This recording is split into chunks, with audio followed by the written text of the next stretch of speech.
packing up of boxes and being a single mom of 4 daughters and how she would go out and fake it. And I had never heard that before. I had never heard that before.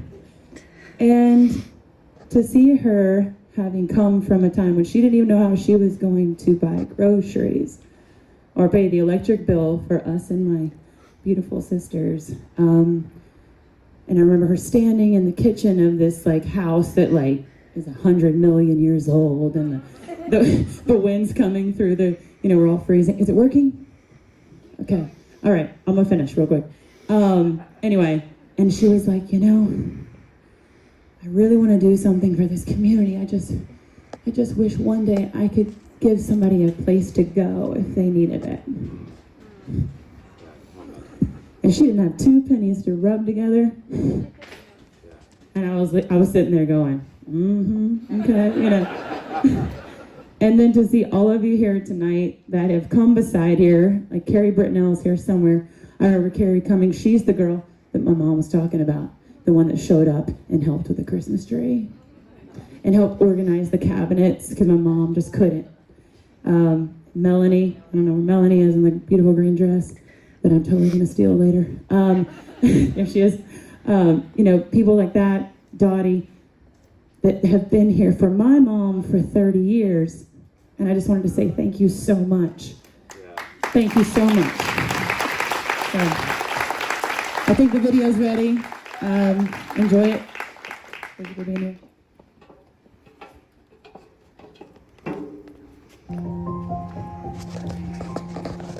I grew up in Fort Walton Beach, Florida for 8 years and moved to Mary Esther, Florida for 7 years.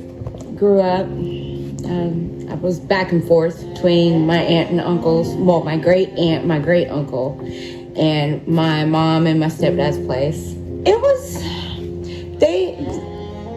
they provided shelter and food. They attended school functions when they could. They worked mostly. There wasn't a lot of supervision because they were at work. When I was 12 is when I started staying at my mom and my stepdad's place. I started watching my 3-year-old sister.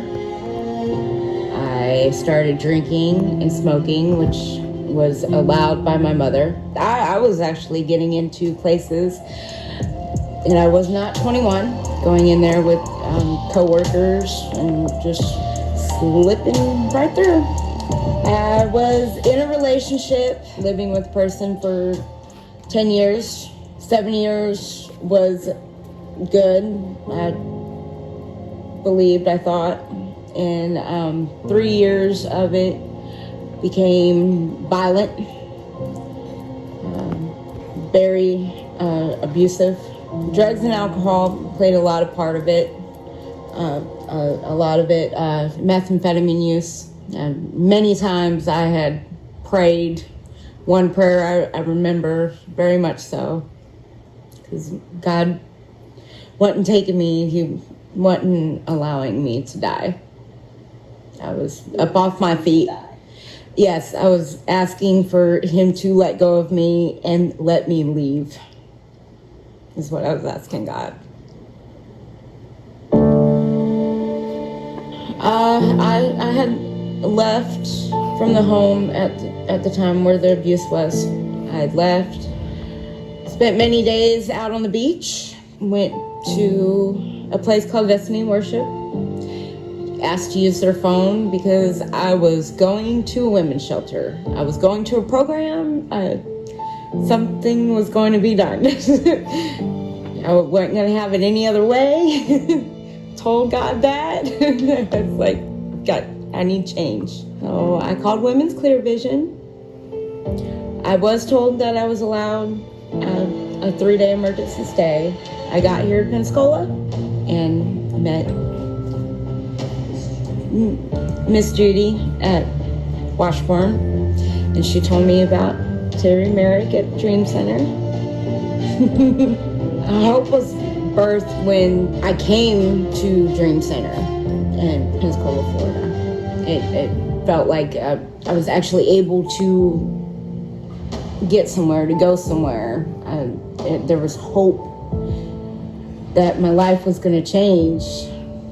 Now my life is God, Jesus, and God gets the glory. I graduated Friday, September 24th, 2021. I have a vehicle, I have a full-time job, looking to go to school. I'm looking forward to going to school, and it's with Christ Jesus. It's beautiful. It is beautiful. Life. God's in control, and I love my life. Every day when I give thanks for breath in my body, there's hope that the day is going to have peace and freedom, even when the trial comes or the not getting my way with something. But there's hope. There's hope.